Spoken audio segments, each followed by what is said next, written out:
संविधान में आप लोग ये जो कर रहे हैं ये तो बहुत बढ़िया है। कम से कम जो लोग अज्ञात नहीं वो लोग अज्ञात हो जाएंगे। ए भैया शांत रहते हैं, थोड़ा सा रुक जाइए। हाँ भैया। और ये भी है कि शिक्षा भी बढ़ जाएगी, जो शिक्षित नहीं है इसलिए भी बहुत बढ़िया है।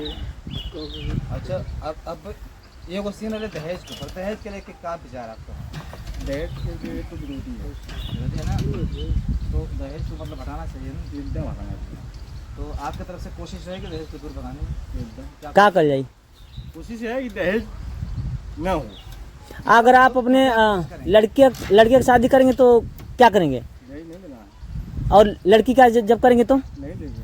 अगर मांगेंगे तो? नहीं देंगे, शादी नहीं करेंगे। बहुत बढ़िया। ये चाहिए। और क्या आप क्या लगा था आपके मतलब हमारे समाज में लड़की या लड़कन में भेदभाव हो कि ना भाई? नहीं, अब पहले था अब नहीं है। अब ना कैसी? अब तो जैसे कुछ अभी तो है। अच्छा पहले क्या कर रहे हो, अब करना है? पहले जो था बंधक था। देखिए कुछ परसेंट सुधार रहा है, हाँ। लेकिन ये गलत ना है। नहीं 75% अभी है। अभी है 75% मतलब ज्यादा है। हाँ 25% सुधार हुआ है, लेकिन उनके दूर करना जरूरी है ना। ठीक। ऐसे संविधान इक्विलिटी की बात कर रहा है हमारे देश।